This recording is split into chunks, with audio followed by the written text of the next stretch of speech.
Do you consider yourself the inevitable nominee for the GOP? You know, I don't think anything in politics is inevitable. I know I've got a lead at this stage. I'm happy that in the 30 or so contests we've had so far that I've got most of the delegates and about 1 million more votes than anybody else. I appreciate the support here in Wisconsin of a lot of folks. I'm seeing more and more enthusiasm and support, having the support of Congressman Ryan, Senator Johnson. These are big statements. Jim Sensenbrenner. I mean, this is a big step forward for us, and I think if we are able to win in Wisconsin, that can send a real message that conservatives are coming together to make sure we have someone who can defeat Barack Obama and get the country on the right track. Looking past the primary, if you're allowed to do that, if you look to the general election, Wisconsin has not, a Republican in Wisconsin has not won the presidential election since Ronald Reagan in 1984. Democrats have won every presidential election in this state. Can you win Wisconsin in the general election, and how? You know, I think there's a huge opportunity for us in the general election in the state of Wisconsin and in other Midwestern states. I was born and raised in Michigan, so you know, the relationship between the Green Bay Packers and the Detroit Lions goes a long way and establishes a bit of a link. And I think people in Wisconsin want to see someone who can get America working again and who understands the kind of values that makes America the economic engine it's always been. President Obama's a nice guy, but he's over his head when it comes to the economy.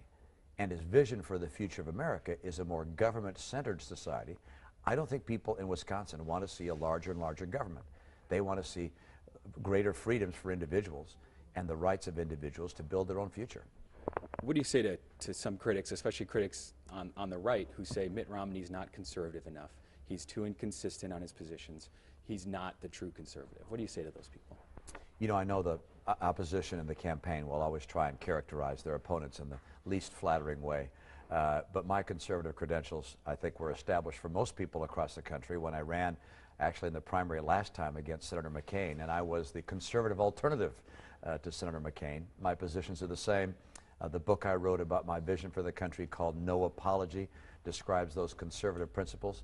And as governor of my state, we balanced the budget every year. For the 4 years I was there, we did not raise taxes on people. We cut taxes 19 times, drove our schools to be #1 in the nation, implemented English immersion in our schools, and had our state police enforce illegal immigration laws. So my conservative chops have been tested, and I'm convinced that people across this country will recognize that.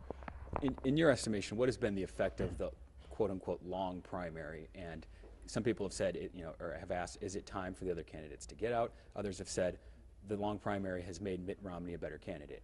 Has the process made you a better candidate, and will it ultimately help whoever the nominee is in November?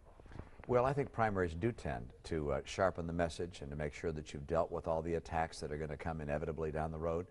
President Obama will launch a $1 billion attack machine, and so having been prepared through this process will get us up to speed for those kinds of attacks. But I recognize at some point you want to get behind someone who can then organize their national campaign, raise the money it's going to take to stand up against President Obama, because this is ultimately, for Republicans, a race about replacing him with someone who will bring back the fundamental values that make America such a strong economy and such a strong leader on a global basis. One of the people in the audience raised this question, and I'll ask you too. Joe Biden over the weekend had referenced that Mitt Romney's out of touch. And I think he also criticized your foreign policy experience. What do you say to those kind of criticisms? Well, Vice President Biden has been wrong on almost every foreign policy issue he's discussed over his entire career.